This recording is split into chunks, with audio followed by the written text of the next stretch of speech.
House Speaker Mike Johnson is one of former President Donald Trump's most devoted allies. He's been called an election denier. The constitutional lawyer took the lead in filing a brief alongside more than 100 House Republicans supporting a Texas lawsuit aimed to overturn the 2020 election results in Georgia, Michigan, Pennsylvania, and Wisconsin. These efforts culminated in the January 6th attack on the U.S. Capitol by Trump supporters, many who've received prison time. But the third most powerful person in the country, the head of the House, Speaker Mike Johnson, explained why it was necessary to try and overturn the election of President Joe Biden.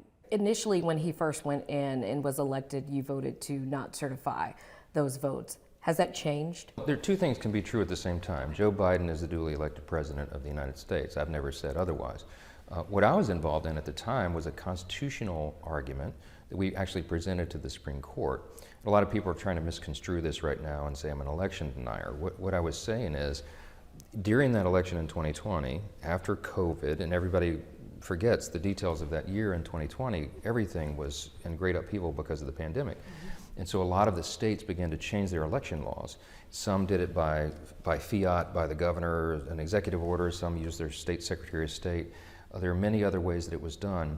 But the key question was it done constitutionally? And in many of those states, the changes that they made, occasioned by COVID as the excuse, were never ratified by their state legislatures. And here's the basic problem that no one can argue otherwise.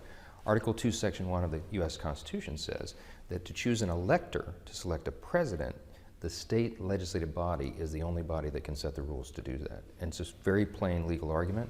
The Supreme Court kind of dodged it, but the facts are still the facts. And so when the states that had done that came to the floor, 147 of my colleagues and I said, if there's a constitutional infirmity in the way that the electors were chosen, it's the fruit of the poisonous tree doctrine, you know. The fruit can't be right if the tree itself was unconstitutional. That was our argument, that was our concern. Before he was even elected Speaker of the House, Mike Johnson had several conversations with former President Donald Trump. Have you spoken to former President Donald Trump? I did. I talked to him a few times over the weekend, Friday night, or Saturday night, Sunday. I've talked to him several times since. I also went and met at the White House with President Biden. We respect the office. We respect the individual who holds the office, no matter who they are, even if our policies are very different. I have lots of policy differences with the president, but I respect him as an individual. And that's another biblical admonition. We're to give honor where honor is due. And when you're with the president of the United States, whether they're in your party or not, you give them respect, and that's what I'll do. Will you be able to reach across the aisle? Yeah, it's already happened. I have good friends across the aisle because I try to treat everybody with dignity and respect.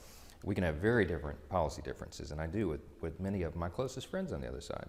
But we love each other and respect each other because we're colleagues, we're not enemies. I was on the floor just now talking to some Democrats, and I said, you got to remind your friends and I remind mine, we are not enemies in this chamber. Our enemies are like ISIS, you know, and the Hamas, right? We're fellow Americans. We're elected, each of us, by almost 1 million people to come here and serve together and work out our differences in policy, but treat one another with respect. And we've got to get back to that. And I'm trying to change the atmosphere here so that we can, because it's important. There are 6 congressmen a part of the Louisiana delegation, 5 Republicans and 1 Democrat. He says his election to Speaker is good for the whole state. One of the first people to run across the floor and hug me was Troy Carter, our Democrat colleague. We're all united in this, and it's a great thing for our state. We celebrate it together, and it'll be a good thing for our district, certainly, and also for the whole state of Louisiana.